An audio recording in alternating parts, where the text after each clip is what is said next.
Next लिखेंगे heat transfer.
एक rod है और रॉड के एक एंड से मैं हीट सप्लाई कर रहा हूँ, ठीक है।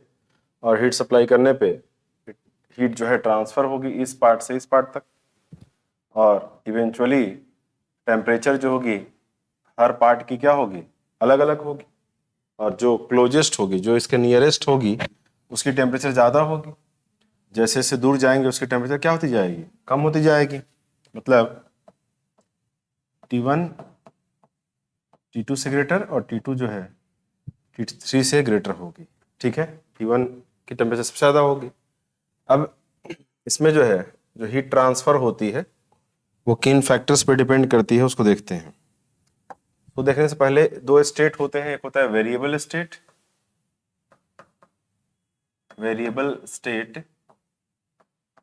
और एक होता है स्टीडी स्टेट।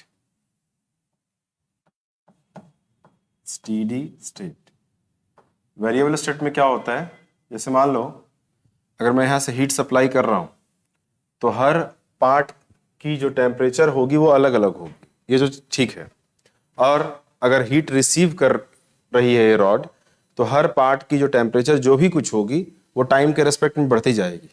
नहीं, अगर हम हीट लगातार सप्लाई करते रहे तो क्या होती जाएगी, टेम्परेचर जो है ईच पार्ट की जो है इंक्रीज होती रहेगी। तो ऐसे स्टेट को हम बोलते हैं वेरिएबल स्टेट। वेरिएबल स्टेट का मतलब ये हुआ कि each part of the rod have different temperature and their temperature increases या changes with respect to the time, ठीक है ना। ये वेरिएबल स्टेट की बात हो जाएगी। अब स्टीडी स्टेट क्या होता है, तो स्टीडी स्टेट में क्या हो गया कि हर पार्ट की जो टेम्परेचर है वो डिफरेंट तो है, लेकिन जो भी कुछ डिफरेंट है, मान लो इसकी टेम्परेचर है 30 डिग्री सेल्सियस, 30 25 20, जो भी कुछ है उसकी टेम्परेचर जो है हर एक पार्ट की टेम्परेचर जो है वो समय के साथ कांस्टेंट बनी रहती है। तो उसमें क्या होगा, हम हीट सप्लाई नहीं करेंगे, नहीं, तो हर पार्ट की जो टेम्परेचर होगी वो क्या रहेगी, कांस्टेंट रहेगी। या ऐसा भी हो सकता है कि जितनी वो हीट रिसीव करी वो इतनी हीट ट्रांसफर कर दी, ऐसा ही तो हो सकता है। मान लो मेरी टेम्परेचर जो है इस वाले पार्ट की टेम्परेचर 30 डिग्री सेल्सियस, उसने 10 कैलोरी हीट रिसीव किया और 10 कैलोरी जो है रेडिएट भी कर दिया, तो उसकी टेम्परेचर जो रहेगी क्या रहेगी, कांस्टेंट बनी रहेगी। तो ऐसे स्टेट को हम क्या बोलते हैं, स्टीडी स्टेट बोलते हैं, ठीक है। तो स्टेडी स्टेट हो गया, और उसके बाद फिर हीट ट्रांसफर जो है किन फैक्टर्स पर डिपेंड करती है उसकी बात करते हैं। तो पहले ऐसा करेंगे, हीट ट्रांसफर में 2-3 पॉइंट लिख लेंगे। पहले लिखें,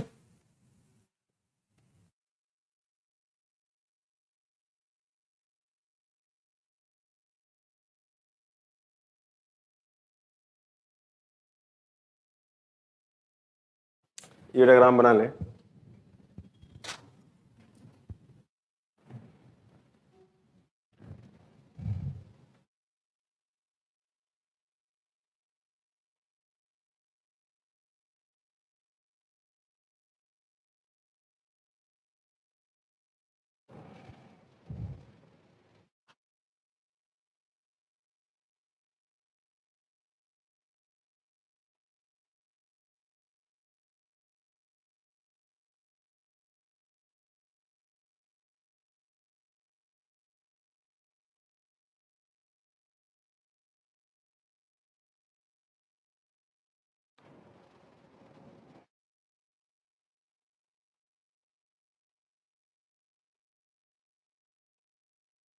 डायग्राम बना लिए, उसको लिखेंगे variable state,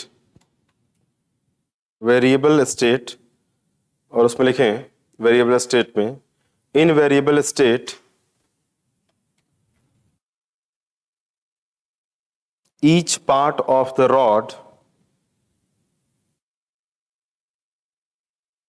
each part of the rod absorbs heat and temperature of each part, temperature of each part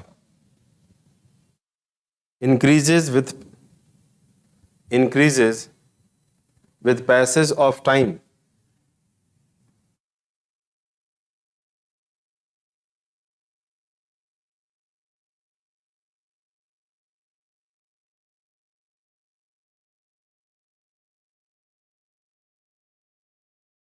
Passage of time. Second लिखें steady state,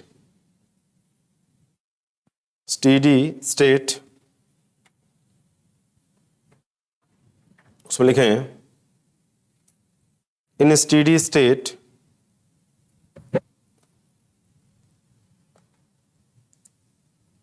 different parts of the rod,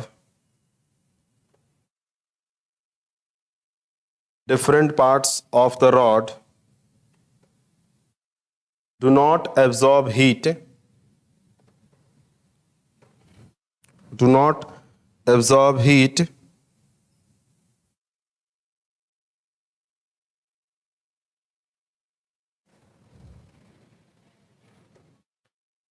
and temperature of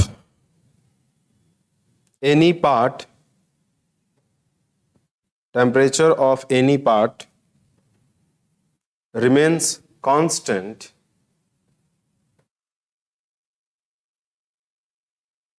with time. इसमें confusion ये हो जाता है कि steady state में हर एक part की टेम्परेचर कांस्टेंट रहेगी, ये तो ठीक है, लेकिन सबकी टेम्परेचर सेम रहेगी जरूरी नहीं है। वॉट एवर द टेम्परेचर, मान लो इसकी टेम्परेचर 30 है, इसकी 25 है, इसकी 20 है, तो जो भी कुछ टेम्परेचर है वो कांस्टेंट बनी रहेगी। मतलब अगर ये 30 है तो 30 ही रहेगी, 25 है तो 25 ही रहेगी। तो एक नोट करके लिखेंगे different parts of the rod have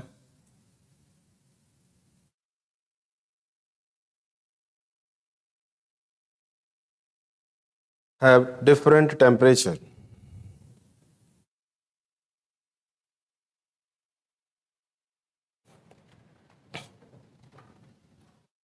एक और वर्ड लिखेंगे temperature gradient,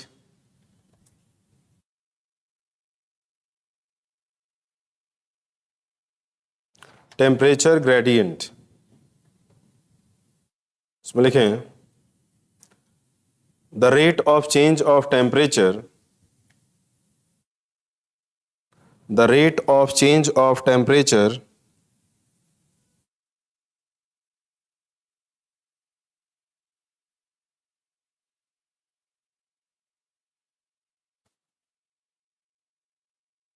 with distance is called temperature gradient, is called temperature gradient.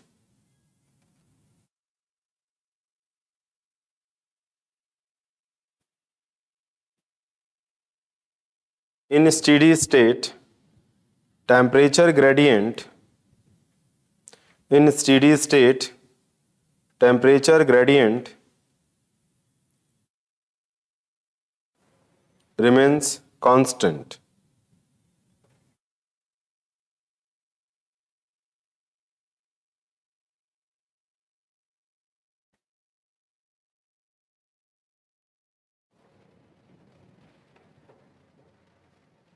ठीक है, इसको ऐसे कर सकते हैं। मान लो इसकी टेम्परेचर देखें, इसकी टेम्परेचर हमने ले लिया θ1 और इसकी टेम्परेचर ले लिया θ2।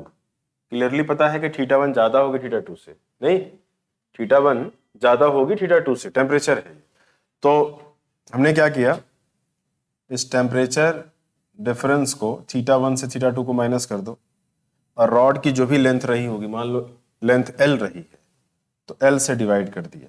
इसी को बोलते हैं टेम्परेचर ग्रेडियंट। इसमें एक चीज, टेक्निकल चीज है, उसको समझ लें पहले। इसको हमने टेम्परेचर ग्रेडियंट बोल दिया। एक्चुअली इसको ऐसे भी तो लिख सकते हैं, इसी को TG लिखते हैं, टेम्परेचर ग्रेडियंट को। इसको ऐसे भी लिख सकते हैं,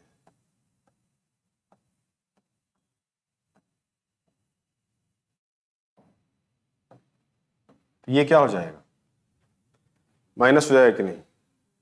फिर θ1 ज्यादा है θ2 से, लेकिन θ2 अगर चेंज इन टेम्परेचर की बात करेंगे, θ2 माइनस θ1 की, तो उसमें हमेशा क्या रहेगी, नेगेटिव वैल्यू आएगी, क्योंकि ये वाली वैल्यू कम होगी, ये ज्यादा होगी। जब कम से ज्यादा को माइनस करेंगे तो हमेशा क्या आएगी, नेगेटिव आएगी। तो माइनस, अगर ऐसा देखें तो ऐसे कर सकते हैं, minus θ2 minus θ1 upon L। L क्या है, लेंथ ऑफ द रॉड। इसको मेंशन कर लें टेम्परेचर ग्रेडियंट के बाद।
हो गया।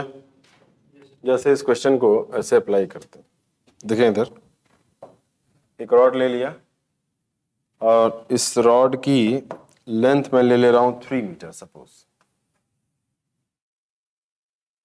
ये 3 मीटर इसकी लेंथ ले लिया, 3 मीटर है ये। और मान लो यहाँ पे एक टेम्परेचर हमने बोल दिया θ। इस वाले एंड की टेम्परेचर मैं लिख दे रहा हूँ 100 डिग्री सेल्सियस, ठीक है।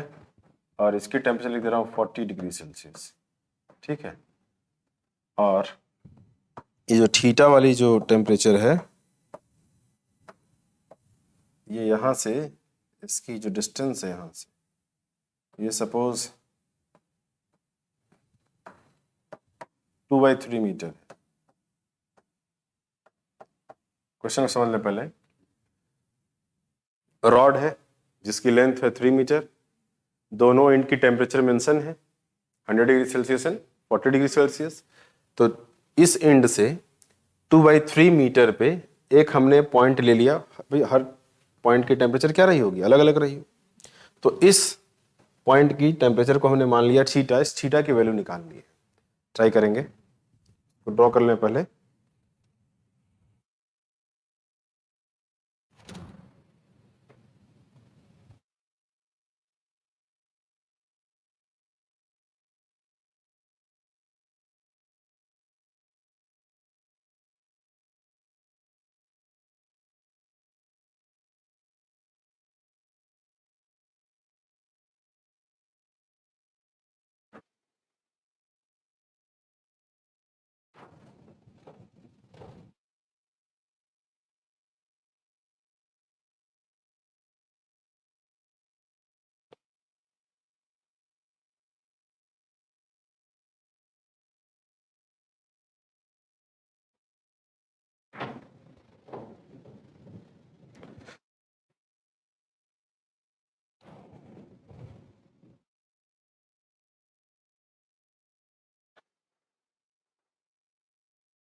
70।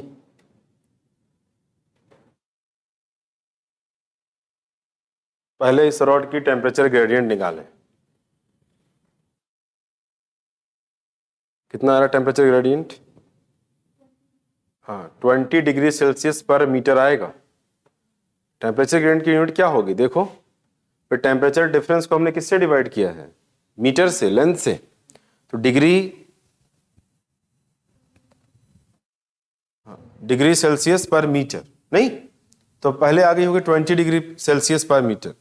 टेम्परेचर ग्रेडियंट आ गई होगी सभी की। कैसे निकाला होगा? तो Tg इज इक्वल्स टू, देखें इधर एक बार, Tg is equals to 100 minus 40 upon, तो ये आ जाएगी 20 डिग्री सेल्सियस पर मीटर। ये Tg आ गई। ठीक है, अब समझना इसका मतलब क्या है। टेम्परेचर ग्रेडियंट का क्या मतलब है कि पर मीटर इतनी टेम्परेचर में कमी आ रही है, 20 डिग्री सेल्सियस।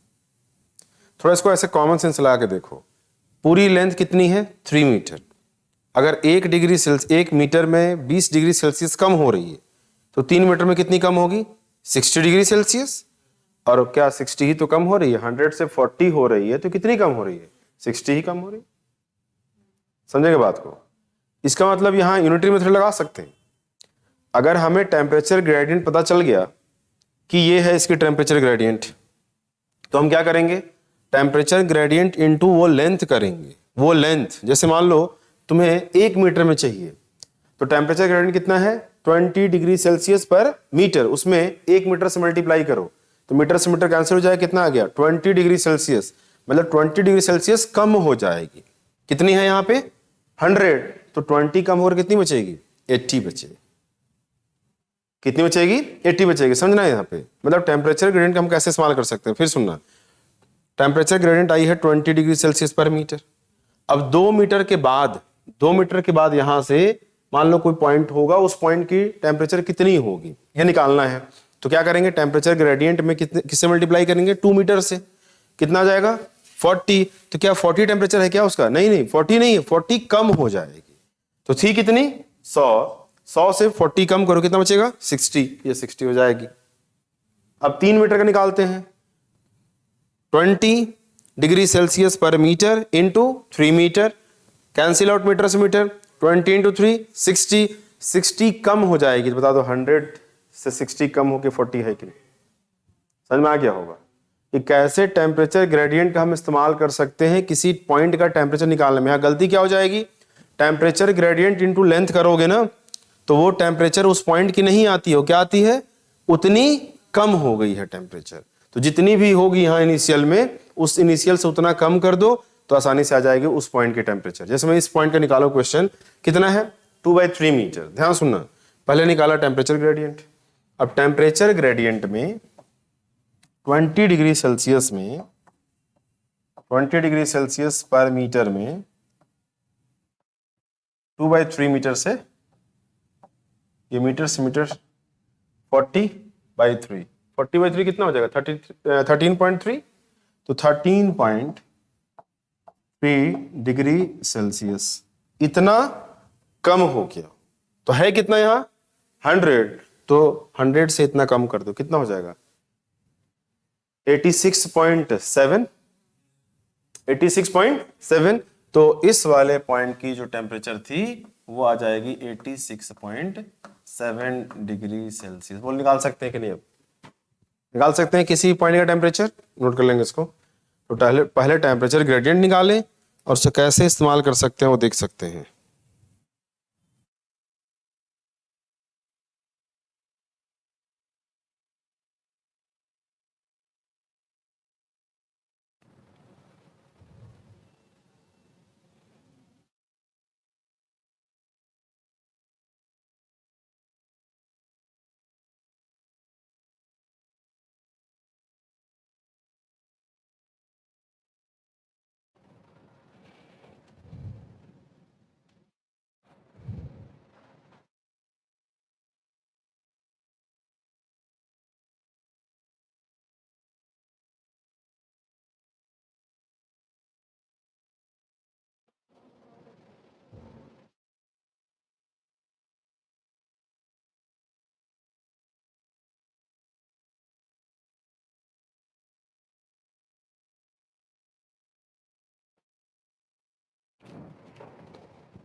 हो गया, बात समझ में आ गई।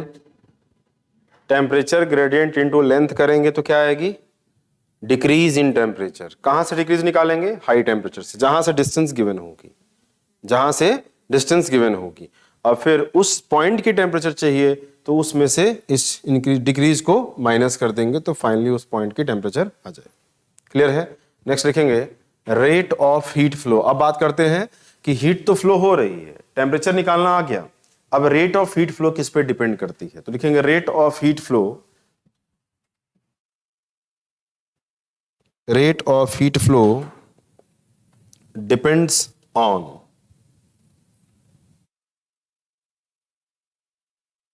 Rate of heat flow depends on. इधर देखना एक मिनट, इसको समझते हैं फिर देखेंगे किस किस फैक्टर पर डिपेंड करती है। रॉड है तो रॉड की एक तो हो सकती है area of cross section, area of cross section, मान लो इसकी एरिया ऑफ क्रॉस सेक्शन इतनी है, और जो है एरिया ऑफ क्रॉस सेक्शन जो है ज्यादा भी हो सकती है, लाइक इसकी ये रॉड है तो सपोज, तो इसकी एरिया ऑफ क्रॉस सेक्शन इतनी ज्यादा है, तो एरिया ऑफ क्रॉस सेक्शन जो है उस पर डिपेंड कर सकती है रेट ऑफ हीट फ्लो। हो सकता है कि लेंथ पे भी डिपेंड कर सकती हो, कैसे डिपेंड करेगी अभी देखेंगे। हो सकता है तुम्हें लग रहा है ना कि मटेरियल, ये रॉड जिस मटेरियल की बनी हो उस पर भी डिपेंड करनी चाहिए, नहीं, रॉड मान लो अच्छा कंडक्टर हो तो ज्यादा हीट सप्लाई करेगी, ज्यादा फ्लो कराएगी, उस पर डिपेंड कर सकती है। क्या इस बात पर डिपेंड करेगी कि नहीं कि टेम्परेचर डिफरेंस जितना ज्यादा होगा उतना ज्यादा हीट फ्लो करेगी, यस।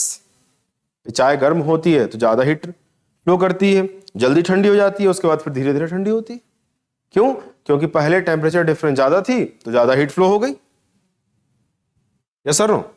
तो मतलब बहुत सारे फैक्टर पे डिपेंड कर सकती है। तो इसमें देखेंगे हम लोग इसको कैसे समझेंगे। देखो हीट फ्लो क्या होता है, हीट का रेट, हीट फ्लो का रेट, हीट होता है Q से, Q/T, ये हो जाएगा हीट फ्लो का रेट, और हीट फ्लो के रेट को ही हीट करेंट बोल सकते हैं। याद करो करंट का फॉर्मूला क्या था, Q/T ही था, वहां था charge upon time, rate of flow of charge was the normal current, rate of flow of heat is the heat current। Current का फ्लो करती है, नॉर्मल करंट का फ्लो करती थी जब पोटेंशियल डिफरेंस होती थी, और वो काम हम बैटरी के द्वारा करते थे। जब तक पोटेंशियल डिफरेंस रहती है तब तक करंट फ्लो करती है, अगर सर्किट क्लोज हो तो। और जैसे ही बैटरी एग्जॉस्ट कर जाती है, उसके अंदर के केमिकल रिएक्शंस खत्म हो जाते हैं, तो फिर क्या होती है, पोटेंशियल डिफरेंस मेंटेन नहीं हो पाती है, और फिर current becomes zero in the circuit, yes और नो। तो एग्जैक्टली यहां पे हीट फ्लो तब तक होगी जब तक टेम्परेचर डिफरेंस बनी रही। वहां पोटेंशियल डिफरेंस तो यहां टेम्परेचर डिफरेंस, थोड़ा कोरिलेट करो। अब टेम्परेचर डिफरेंस जब तक, अब बताओ कब तक हीट फ्लो करती है, हमने पहले डिस्कस किया है, हीट तब तक फ्लो करती है high temperature body to low temperature body जब तक दोनों बॉडी की टेम्परेचर सेम ना हो जाए। और सेम का मतलब क्या हुआ, टेम्परेचर डिफरेंस जीरो, यस और नो। तो इसका मतलब तुम बताओ, वहां पे ओम्स लॉ के हिसाब से हम करंट निकालते थे वहां पे V इक्वल्स टू IR, बोलो यही था ना।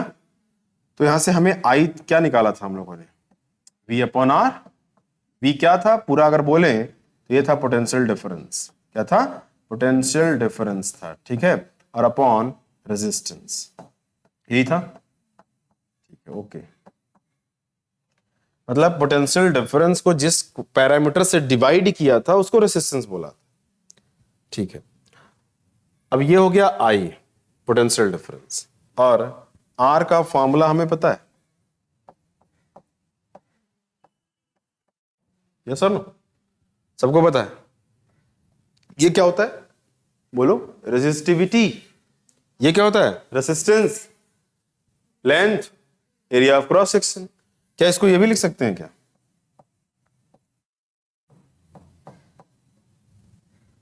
बोलो, ये के क्या हो गया, कंडक्टिविटी, पढ़ाई नहीं कर रहे। के क्या होता है, कंडक्टिविटी, रेसिस्टिविटी का उल्टा, रेसिस्टिविटी ऊपर था तो नीचे क्या लिख दिया, ये तो रो इज इक्वल्स टू 1/K, ये तो बहुत ही फेमस रिलेशन है। तो इसका मतलब रेसिस्टेंस को ऐसे भी लिख सकते हैं, ओके। अब हम बात करते हैं इसकी, यहां पे हीट ट्रांसफर की बात करते हैं। तो बताओ हीट ट्रांसफर जो है या हीट करेंट जो है, हीट करेंट तो क्या लिख रहा है, Q by T, heat current जो है वो किस पे डिपेंड करेगी? जैसे यहां समझो पोटेंशियल डिफरेंस, तो यहां क्या लिखेंगे? टेम्परेचर डिफरेंस, ठीक है। अपॉन किससे डिवाइड करेंगे? रेसिस्टेंस से। रेसिस्टेंस की वैल्यू कितनी होती है? L बाई के, हम ये इस्तेमाल करेंगे क्योंकि यहाँ पे रॉड का कंडक्टिविटी गिवन होता है, तो L बाई के लिखना चाहिए। देखो यहाँ पे L बाई के ए लिख दिया, तो क्या यही बताओ, यही वैल्यू तो कहीं ना कहीं करंट होना चाहिए, समझे यहाँ पे, इसलिए इसको पहले बताया है, potential difference upon resistance is the current. तो temperature difference upon resistance should be the heat current. वहां पोटेंशियल डिफरेंस था इसलिए का नॉर्मल करंट, यहाँ पे टेम्परेचर डिफरेंस है इसलिए हीट करंट। और हीट करंट क्या होता है? Rate of heat flow. Rate of heat flow, heat flow की जो रेट होती है उसी को हीट करंट बोलते हैं, मतलब Q by T. Q by T, वहां पे Q को स्मॉल लिखते थे, चार्ज, यहाँ पे क्या हीट है ये, तो हीट फ्लो का रेट है ये, किसी भी चीज को टाइम से डिवाइड कर दिया तो रेट हो गया, हीट फ्लो का रेट। बता दो हीट फ्लो, इसी को क्या बोलते हैं?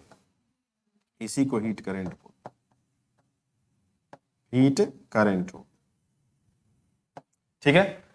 अब आगे इसको एक स्टैंडर्ड फॉर्म में इसको कन्वर्ट कर लेते हैं, like Q upon T, rate of heat flow is equals to theta one minus theta. अब तुम्हें क्लियर भी हो जाएगा किस किस चीजों पर डिपेंड करती है। एंड एल, एल अपॉन के ए कहां चला जाएगा? और यही है रेट ऑफ हीट फ्लो, ये है रेट ऑफ हीट फ्लो।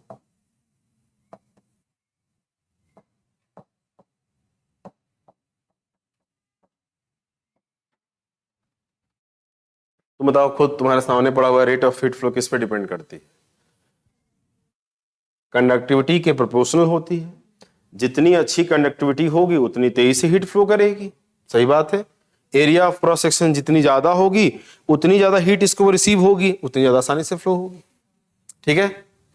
और टेम्परेचर डिफरेंस जितनी ज्यादा होगी उतनी तेजी से हीट फ्लो होगी। हमें तो यहाँ रेट देखना है, हीट फ्लो ही केवल नहीं देखना है, हीट फ्लो का रेट देखना है, रेट। और लेंथ ज्यादा होगी, खुद सोचो जब दूर रॉड होगी, बड़े रॉड से हम देखिए वो खाना बनाते हैं, कभी चम्मच से खाना बनाते हैं क्या? चम्मच से खाना क्यों नहीं बनाते? छोटी होती, लेंथ कम होगी तो क्या होगी, हीट जो है जल्दी ट्रांसफर हो जाएगी। लेंथ कम होगी, कम होगी तो ये जल्दी ट्रांसफर होगी, तो इसे देखो चम्मच से कभी क्या करते जल्दी जल जाता है हाथ, नहीं। और इसीलिए लेंथ ज्यादा रखते हैं, तो कितना फिनिश लग रहा है उसमें। लेंथ ज्यादा रखते हैं तो लेंथ ज्यादा रखेंगे, ज्यादा लेंथ तो कम हीट फ्लो की रेट, और हीट फ्लो की रेट कम होगी तो बहुत देर तक वो चीज गर्म हो पाएगी, नहीं। तो इसलिए रेट ऑफ हीट फ्लो जो है इन सारे फैक्टर्स पे डिपेंड करती है। पहले लिख लेंगे इसको, इसको और इसको साथ में कंपेयर करके लिखेंगे।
हो गया। उसमें लिख सकते हैं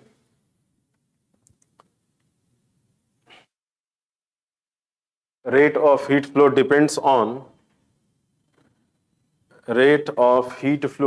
depends on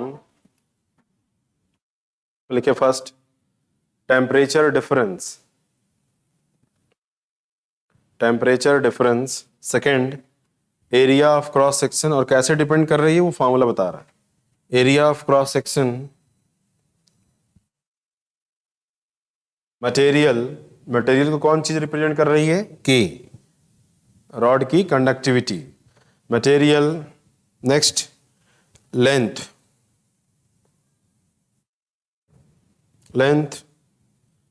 कितना हो गया? 4 हो गया, ठीक है। नेक्स्ट लिखेंगे, ये हो गया। अब क्या हम ये बोल सकते हैं क्या कि rate of heat flow is directly proportional to temperature gradient? देखो ध्यान से, क्या बोल सकते हैं कि नहीं? इसमें टेम्परेचर ग्रेडियंट दिख रहा है कि नहीं? यही तो है। तो लिखेंगे एक नोट करके, rate of heat flow depends on temperature gradient.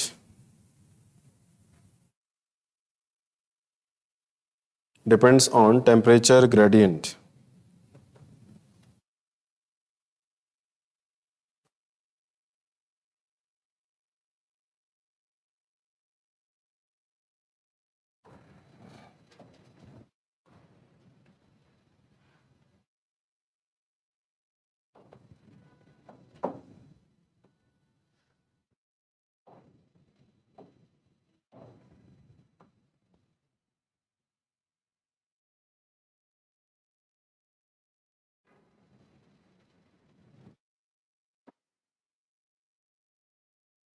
दोनों की area of cross section same है, दिख रहा है कि नहीं? Area of cross section same.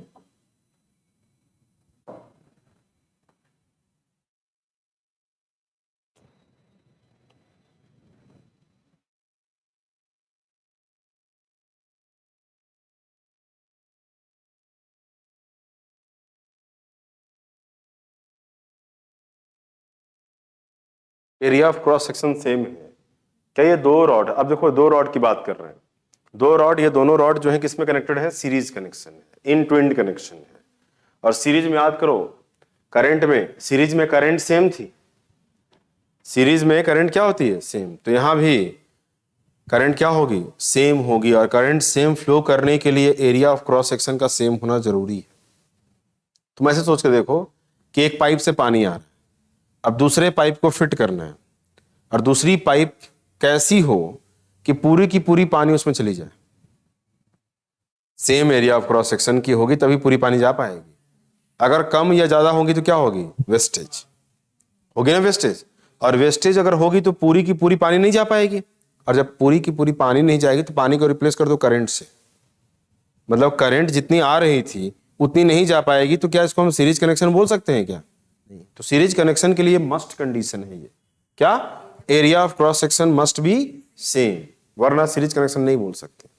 हाँ, क्या दोनों की लेंथ भी सेम होनी जरूरी है क्या? नहीं, लेंथ सेम होनी जरूरी नहीं है। लेंथ सेम हो भी सकती है, नहीं भी हो सकती है, इट डिपेंड्स। तो पहले हमने क्या किया, इसको मानो लेंथ को बोल दिया L1 और इसको बोल दिया L2, लेकिन एरिया ऑफ क्रॉस सेक्शन इसको A, तो इसको भी A बोलना, A1 A2 नहीं बोल सकते। जब A1 A2 को बोल देंगे और A के इक्वल हो जाएगा।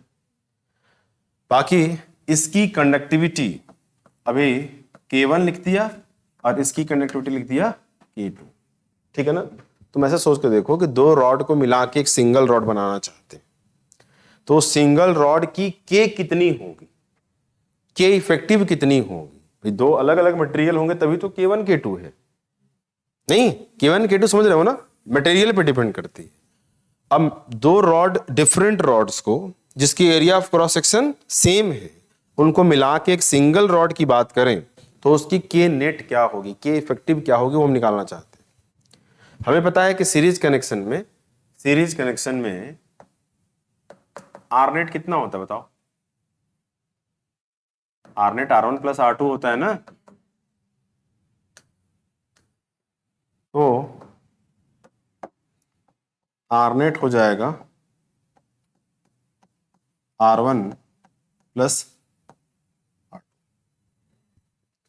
R1 प्लस R2 हो जाएगा। अब R1 R2 पहले बता दिया है, क्या था याद करो, रो L बाई ए, या रो को के फॉर्म में कर देंगे, ठीक है ना। तो इसका मतलब हो जाएगा, देखो यहां पे आर नेट, नेट क्या है, ये दोनों रॉड को मिलाकर सिंगल रॉड जब बनाएंगे तो आर नेट में, पहले तो फॉर्मूला यहां लिख दे रहा हूं, आर का फॉर्मूला था, भूल भी जाओगे तो यहां से निकाल सकते हो, रो एल बाई ए, यहां से हो जाएगा रो एल बाई ए, यहां तो हमें इसी की जरूरत पड़ेगी, तो बता दो आर नेट की जगह पे क्या लिखते हैं, आर नेट की जगह पे हाँ एल नेट लिख दे क्या, अभी नीचे क्या लिख दें, बोलना ध्यान से, और ए लिखा जाएगा, ए नेट नहीं होगा, ए ही रहेगा, समझ में आ रहा है ना। इसलिए तो समझाया है कि वो area of cross section same क्यों है, भाई ए नेट की बात तब करेंगे ना जब एरिया ऑफ क्रॉस सेक्शन अलग अलग होगी, यहां तो अलग अलग है ही नहीं। तो ये हो गया। अब बताओ R1 को आप तो आसानी से लिख सकते हो क्या, L1, बोलो K1 ए, इसको L2, यस K कॉमन लेकर कैंसिल आउट कर दे, सॉरी K नहीं, ए कॉमन लेकर कैंसिल आउट, तो हमें क्या निकालना है, K नेट निकालना है ना, तो ये हो जाए। अच्छा L नेट को क्या लिख सकते हैं, L1 प्लस L2 लिख देते हैं, L1 प्लस L2 लिख देते हैं, लिखना इधर L1 plus L2 upon K net is equals to L1 by K1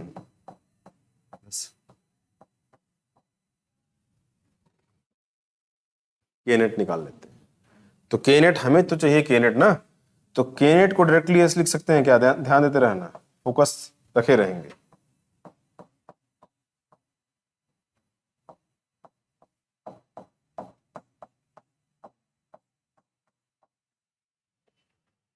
check कर लो, ठीक है, K नेट का फॉर्मूला आ गया। अच्छा इसी K नेट में ये कर सकते हैं, देखो इधर अब देखना, मैं स्पेशल केस लिख रहा हूं,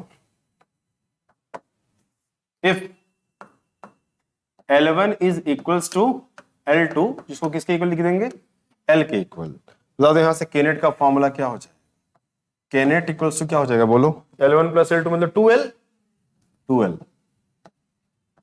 स्मॉल एल या कैपिटल एल बात सेम ही है, ठीक है ना, रॉड की लेंथ ही है।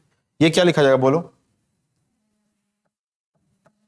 तो क्या डायरेक्टली मैं कॉमन लेके लिख सकता हूं कि नहीं, तो कोई एल कॉमन ले लिया, समझ रहे हो ना, एल से एल क्या हुआ, तो ये K नेट की वैल्यू क्या आ जाएगी, 2 अपॉन दिस, इसको जब सॉल्व करो तो क्या हो जाएगा,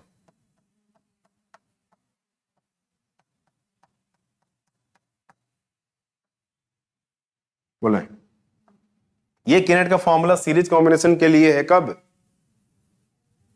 ये याद नहीं रखना है, याद ये रखना है, क्योंकि यहां से यहां जाया जा सकता है, यहां से यहां नहीं जाया जा सकता, तो सीरीज कॉम्बिनेशन के लिए रॉड का फॉर्मूला हम ये ध्यान रख सकते हैं, अगर लेंथ सेम गिवन होगा तो यहाँ पे L1 L2 को L कर देना, अपने आप कॉमन आओ, वहां पहुंच जाएंगे, क्लियर है।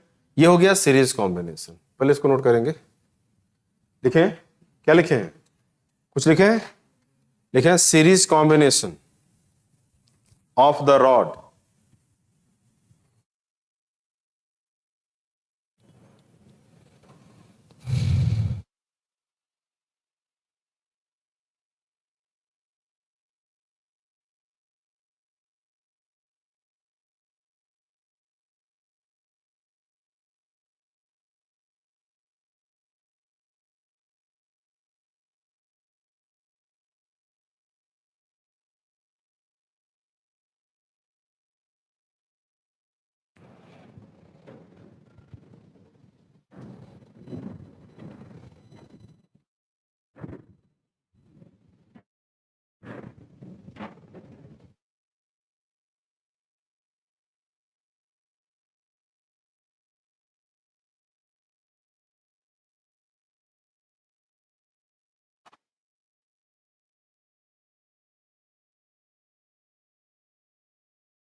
हो गया।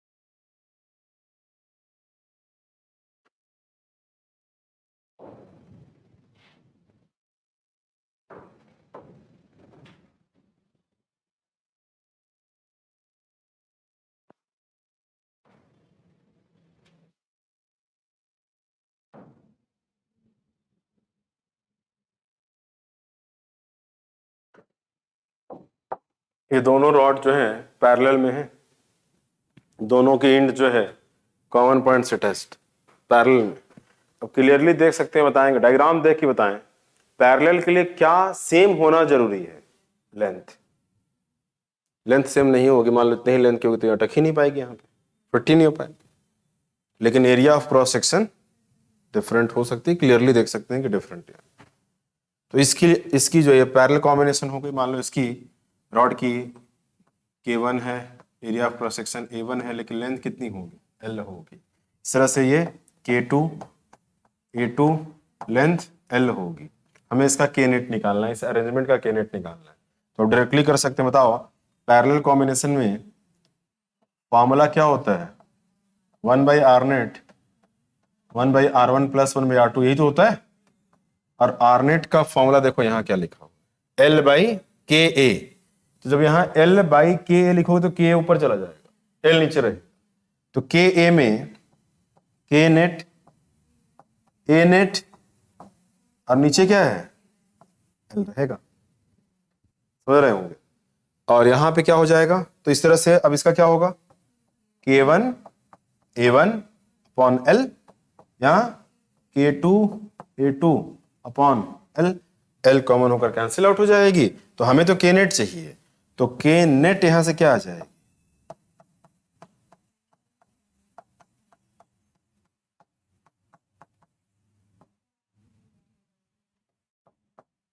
A नेट कहो या A1 प्लस A2 कह दो, जो कह दो, A1 प्लस A2 लिख दे रहा हूं पर।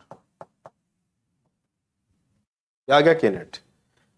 पैरेलल कॉम्बिनेशन के लिए ये ध्यान रखेंगे। अब उसमें फिर से वही केस लगा दे रहा हूं, if A1 is equals to A2, मतलब एक इक्वल है, तो क्लियरली देख सकते हो K नेट की वैल्यू क्या आ जाएगी, आएगी ना, चेक कर लो। A कॉमन हो जाएगा, 2A इधर है, कैंसिल आउट हो जाएगा, बचेगा नीचे 2, ऊपर में K1 प्लस K2/2।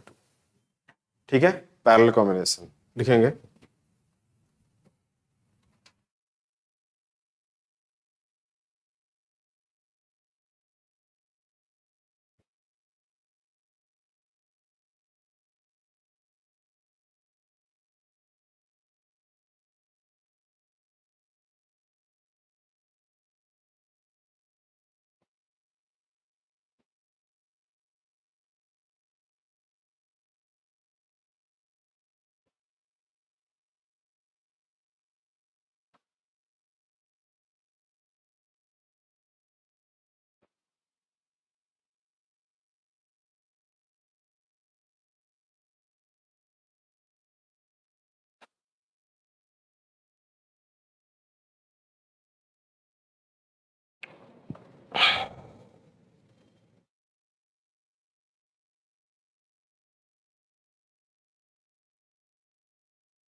नोट कर लिया क्या?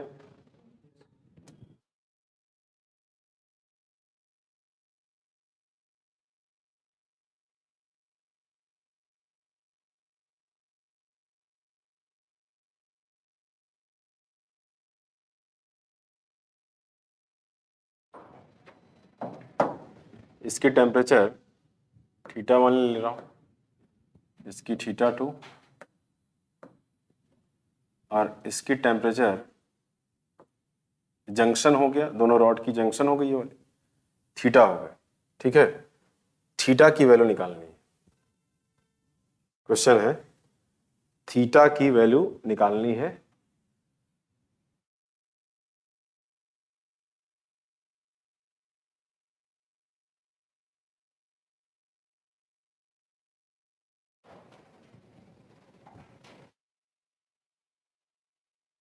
मान लो θ1 जो है ज्यादा है θ2 से।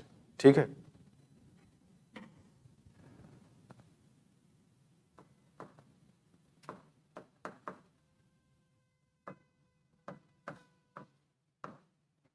जंक्शन की टेम्परेचर निकालनी है। जंक्शन की टेम्परेचर का मतलब इसका।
यहां से करंट जाएगी।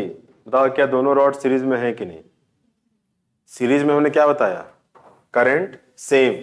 करंट मतलब Q बाई टी, यही था ना, heat current Q by T. और Q बाई टी का फॉर्मूला क्या था बोलो? इसके लिए पहले बताओ क्या होगी। इसमें θ1 थीटा में टेम्परेचर ज्यादा किसकी होगी? θ1 की। तो इसके लिए बताओ क्या लिखेंगे?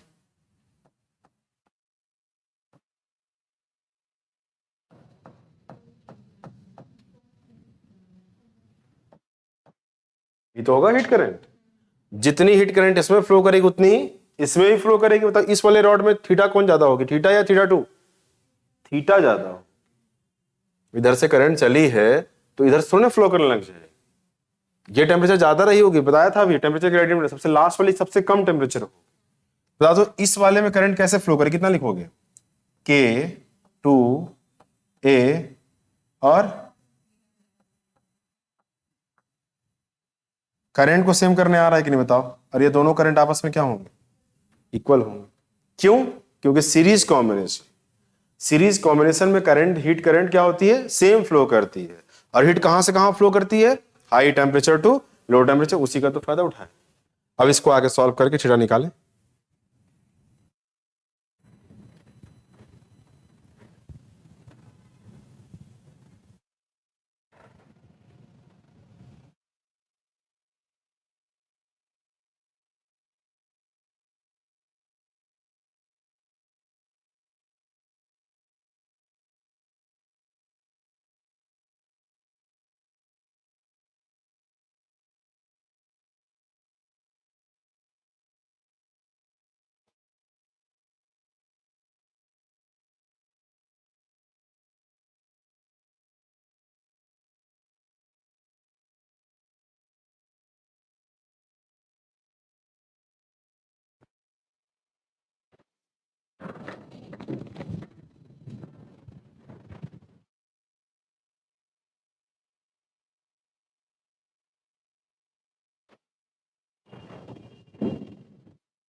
क्रॉस मल्टीप्लाई करें।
ये आना चाहिए।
आ गया, आ जाना चाहिए। क्रॉस मल्टीप्लाई करें, कॉमन टर्म जो थीटा के साथ है उसको एक तरफ ले जाएं और उसको जो है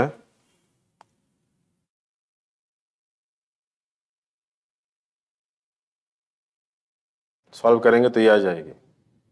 K1 θ1 होगा, उसके साथ L2 है, दिख रहा होगा सभी को, और फिर K2 है, θ2 है, तो फिर L1 है, और अपॉन वही फिर नीचे भी वही है 1 और दूसरा है, देखो K1 तो L2, K2 तो L1।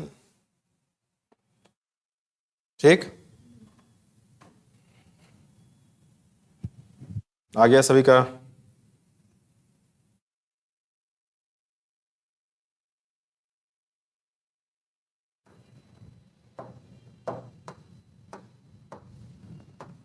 ये क्वेश्चन बनाएं, इसको ड्रॉ करें।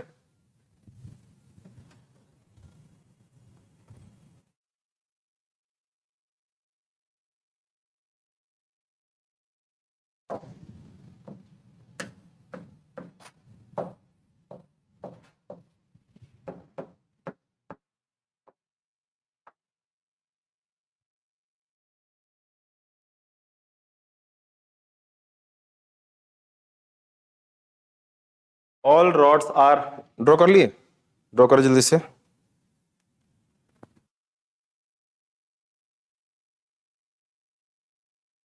All rods are identical.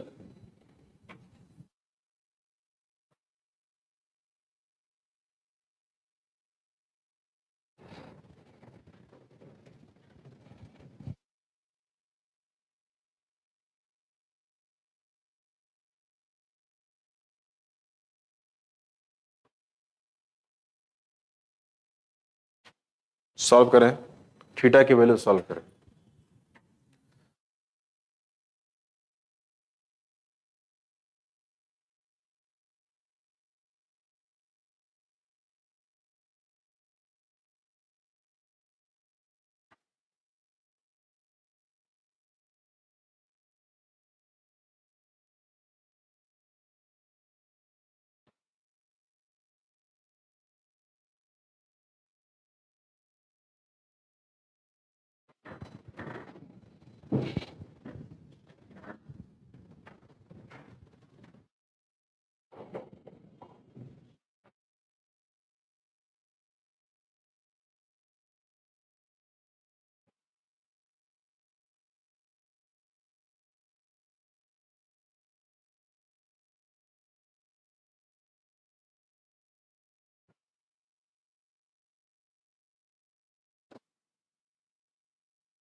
कितना आया?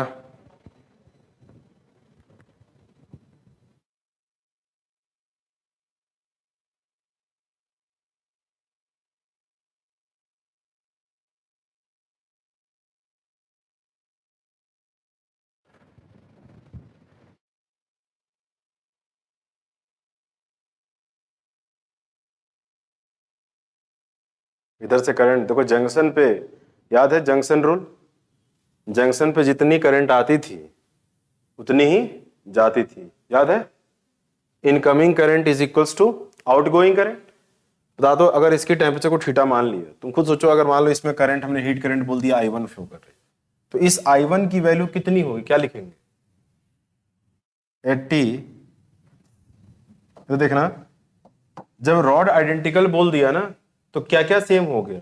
A, K और L, यही हुआ ना, सेम हो गया। तो उसके बारे में तुम्हें सोचना नहीं है, ऐसे कर सकते हैं भाई, इसमें करंट फ्लो करेगी तो क्या लिखेंगे ऐसे, 80 माइनस थीटा, हमें पता नहीं है थीटा, लेकिन अपॉन जो R लिखते थे और उसी R को L नीचे और बाकी ऊपर K होता था, कोई मतलब नहीं लिखने का, नहीं, क्योंकि सब में तो सेम ही R, कॉमन होकर कैंसिल आउट भी हो जाएगा, तो क्यों अननेसेसरी का इक्वेशन को लंबा करना, डायरेक्टली ये लिख सकते हैं।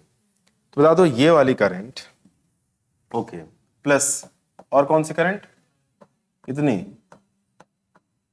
ये समझ रहे हो ना क्यों कर दिया, क्योंकि रॉड्स आइडेंटिकल नहीं होते तो लिख लेता है यहां पे K1 A1 अपॉन L1, ये जो लिखता, लेकिन जब सेम है तो हमें इस तरह से सॉल्व करना चाहिए। बता दो ये दोनों करंट किसके इक्वल हो जाएगी, इसमें करंट, अब इसमें करंट कितनी हो जाएगी बताओ, थीटा ज्यादा होगी या टेन थीटा, ये करंट की डायरेक्शन बता रही है कि थीटा अगर कम होगी तो वही पता चल जाएगी। तो देखो ये हो गया, थीटा माइनस चाहिए तो लिखोगे, बोलो, सॉल्व कर दे इसको, आ जाएगी वैल्यू थीटा की, कितनी आ रही है, इसको थीटा और ये माइनस थीटा और ये माइनस थीटा, -2 थीटा इधर आकर +2 थीटा,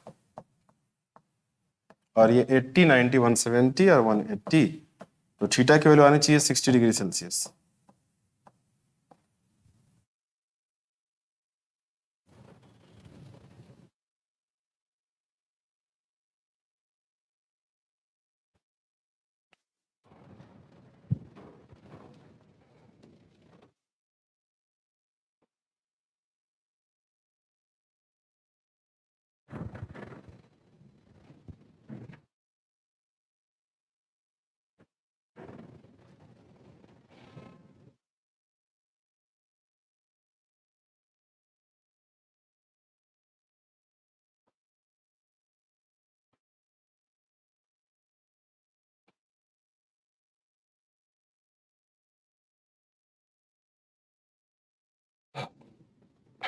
बोले हो गया, नेक्स्ट लिखेंगे हेडिंग थर्मल रेडिएशन, ये था कंडक्शन, ये क्या था, कंडक्शन था, बाकी कन्वेक्शन और अभी देखते हैं थर्मल रेडिएशन, बाद में फिर तीनों को एक चार्ट बनाकर कंडक्शन, कन्वेक्शन और रेडिएशन को हम लोग जो है उसमें डिफरेंसेस क्या है, क्या क्या सिमिलरिटीज है, उसको देख लेंगे लास्ट में, ठीक है ना। तो ऐसे थ्योरेटिकल क्वेश्चन भी पूछे जा सकते हैं।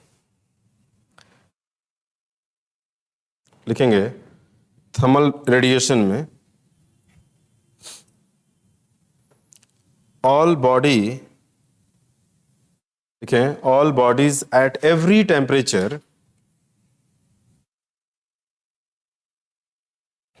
all body at every temperature radiates energy in the form of EM waves.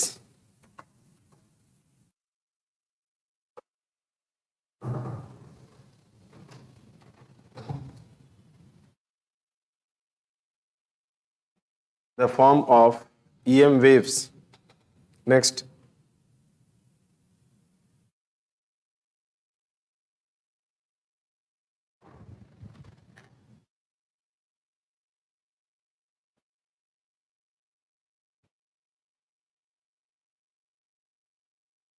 ठीक है, EM waves. नेक्स्ट पॉइंट लिखें, at higher temperature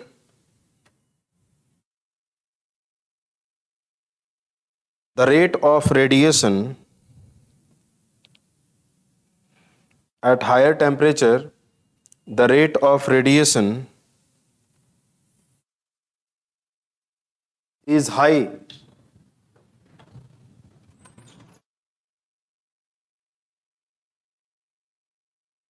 is high. Next, thermal radiation is fastest mode of heat transfer, fastest mode of heat transfer.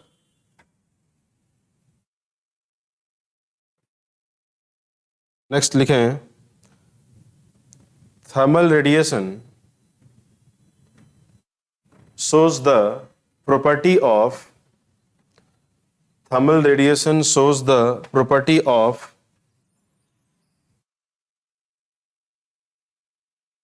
EM waves, EM waves like reflection, refraction,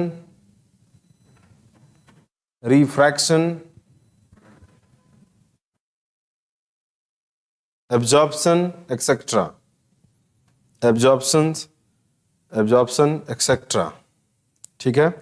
next लिखें, जैसे मान लो किसी body पे heat fall की, तो कुछ part heat की absorb की जाएगी बॉडी के द्वारा, कुछ रिफ्लेक्ट हो जाएगी, हो सकता है कुछ रिफ्लेक्ट हो गई, कुछ ट्रांसमिट हो गई, मतलब सबकी समेशन जो हो जाएगी वो किसके इक्वल हो जाएगी, heat falling on the body के इक्वल हो जाएगी। नहीं तो लिखेंगे Q इज इक्वल्स टू, ऐसे लिख सकते हो, Q is equals to QA plus QR plus QT, ये लिखो। Q क्या है, टोटल हीट है, नहीं QA समझ में आ रहा होगा क्या है, बोलो, absorbed heat, reflected heat, transmitted heat. अगर लिखना चाहते हैं तो वो लिख भी सकते हैं।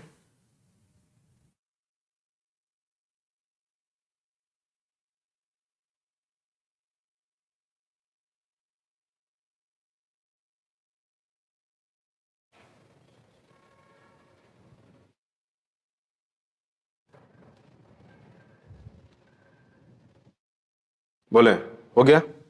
उसके बाद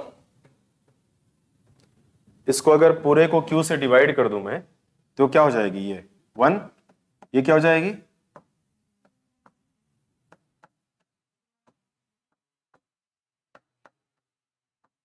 अपॉन Q। इसको बोलते हैं एब्जॉर्प्टिव पावर, जिसको A से लिखते हैं। इसको बोलते हैं रिफ्लेक्टिव पावर, जिसको स्मॉल r से लिखते हैं। ट्रांसमिसिव पावर इसको लिखते हैं T से। बता दो ये क्या हो जाएगा, A plus R plus T equals to क्या हो जाएगा, A क्या है, absorptive power, reflective power, transmissive power, mention करें।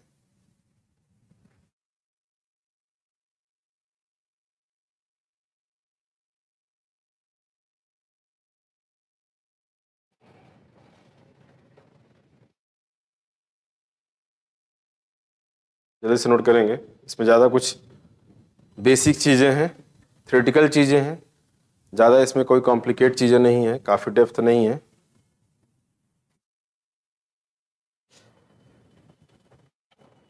मेंशन कर लेंगे ए क्या है, आर क्या है, टी क्या है।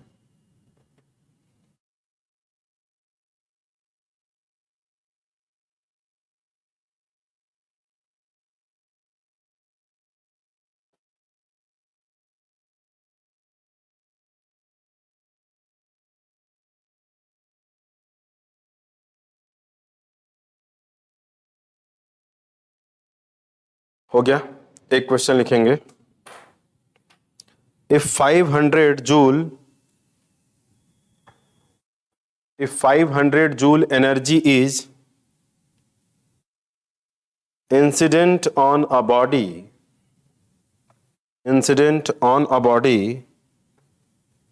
if A is equals to 0.2, ये समझ रहे हो ना, absorptive power, small r is equals to 0.6, then find the energy absorbed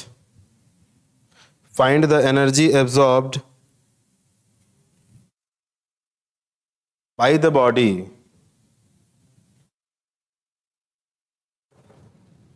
and also find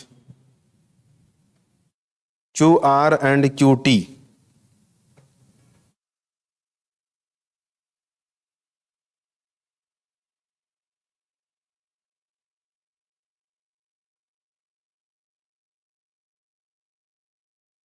चलिए जल्दी सॉल्व कर लेंगे इस इक्वेशन के थ्रू।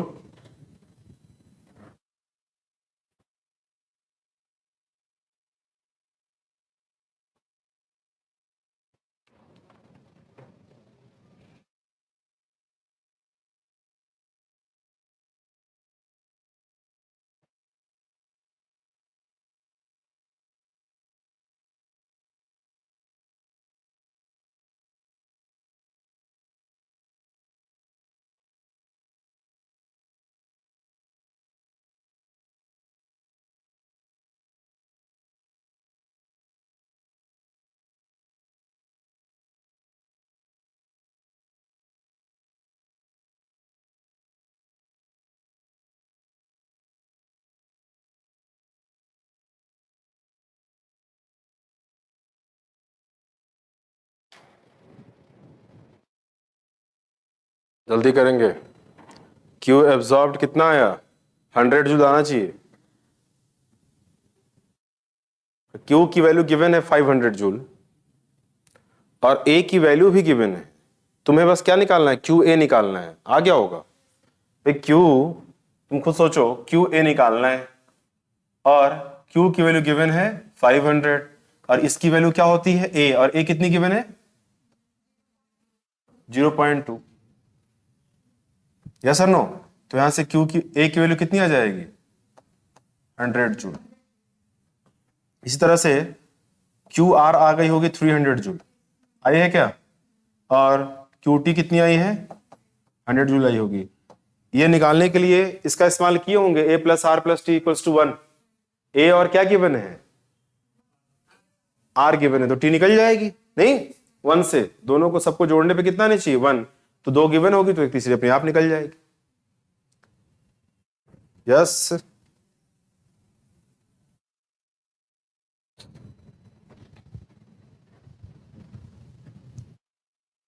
हो गया। नेक्स्ट लिखें, ideal black body.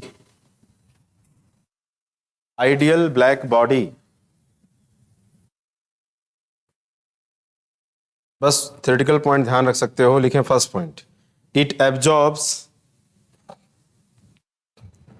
all types of radiation.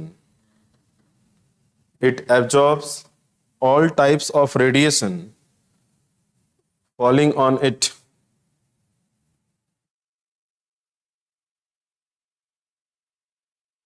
Second point, it emits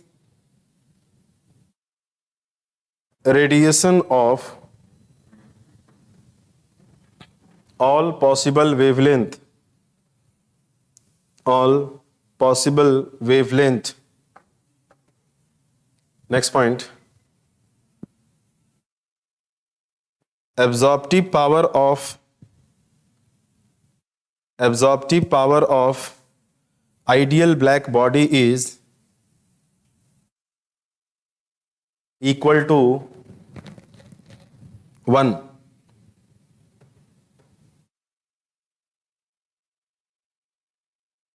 ठीक है ना? ये सारे स्टेटमेंट ध्यान रखेंगे आइडियल ब्लैक बॉडी के लिए। मतलब उसकी क्यू ए की वैल्यू कितनी है? 1 के इक्वल। ए की वैल्यू बोल सकते हो। ए की वैल्यू किसके इक्वल है? 1 के इक्वल। किसके लिए? आइडियल ब्लैक बॉडी के लिए, बाकी किसी बॉडी के लिए नहीं होती है। ठीक है, तो हर तरह की वेवलेंथ को एब्जॉर्ब करती है और हर तरह की वेवलेंथ को एमिट करती है आइडियल ब्लैक बॉडी। ठीक है, नेक्स्ट लिखेंगे एक और वर्ड है इमिसिव पावर। इमिसिव पावर जिसको कैपिटल ई से डिनोट करते हैं, इमिसिव पावर को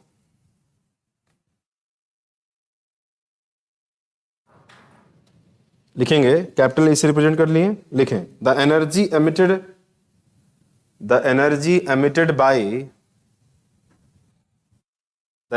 emitted by a body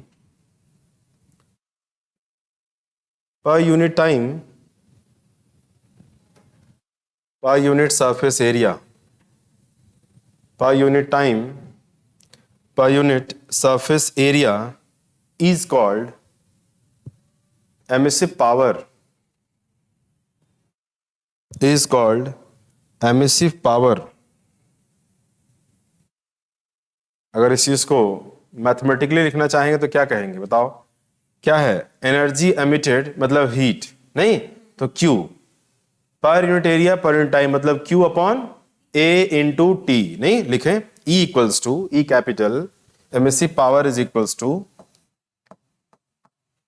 Q upon A into T. बताओ Q क्या है? हीट। हीट की unit joule. Joule per second क्या होता है? वॉट। वॉट और ये क्या हो जाएगा? Metre square. तो वॉट पर मीटर स्क्वायर किसकी यूनिट हो जाएगी? एमिसिव पावर की। मेंशन करें, एमिसिव पावर की यूनिट हो जाएगी। लिख लिए फॉर्मूला। बताओ ये क्या है? पावर है कि नहीं? ये एमिसिव पावर है और ये क्या है? Joule per second is normal power. तो क्या यहां से फॉर्मूला जो बन रही है वो ये बन जाएगी कि नहीं? बोलो। उसमें ध्यान से मेंशन कर लेना क्या क्या। ये है एमिसिव पावर, लिखो इसको एमिसिव पावर और इसको लिखे पावर।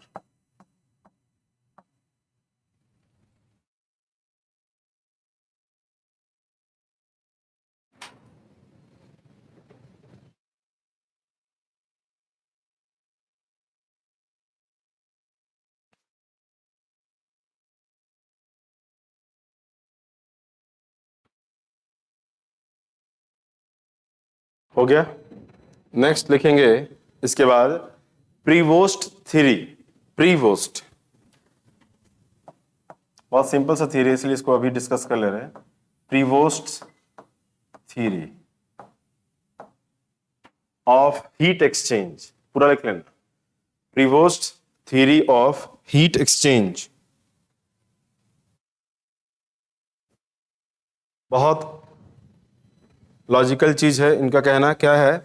कोई भी बॉडी हो, हर टेम्परेचर पे बॉडी कुछ हीट एब्जॉर्ब भी करती है और कुछ रेडिएट भी करती है। बिल्कुल बात सही भी है। हम कुछ एमिट करते हैं, कुछ रेडिएट करते हैं। अब डिपेंड करता है, मान लो मैं ज्यादा एब्जॉर्ब करता हूं और रेडिएट कम करता हूं तो मेरी टेम्परेचर क्या होगी? बढ़ेगी। अच्छा, मैं एब्जॉर्ब ज्यादा कब करूंगा? जब मेरी टेम्परेचर सराउंडिंग से कम हो। यस और नो? बहुत लॉजिकल चीज है। लिखेंगे first point, every body at every temperature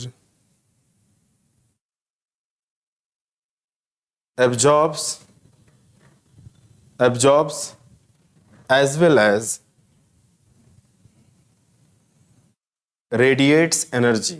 radiate बोले या एमिट बोले सेम चीज, रेडिएट्स एनर्जी। ये सारे स्टेटमेंट है प्रीवोस्ट थ्योरी के। सेकेंड लिखें, if the temperature of the body if the temperature of the body is higher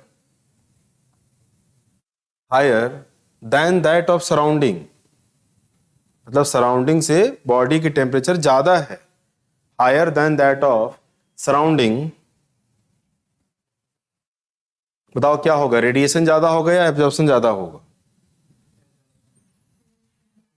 body के रेस्पेक्ट में बॉडी की टेम्परेचर ज्यादा है तो रेडिएशन क्या होगी? ज्यादा होगी। लिखें, radiation will be higher than absorption, radiation will be higher than absorption. Next point number 3. If temperature of the body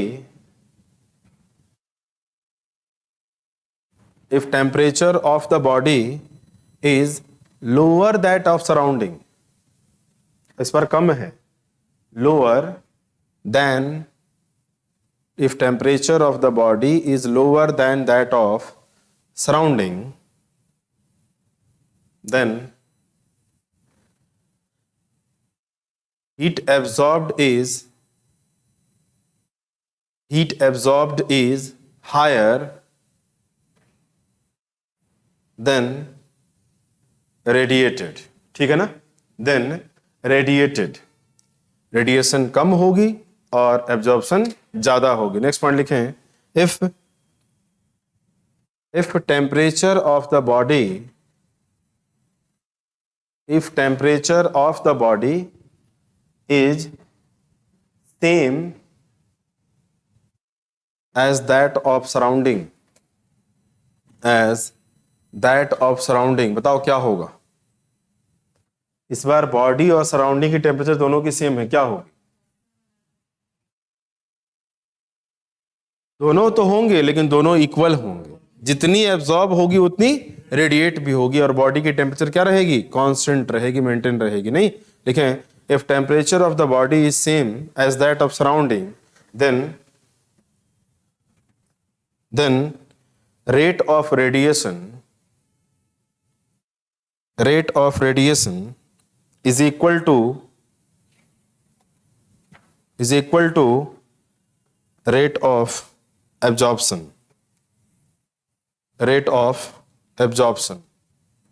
ठीक है?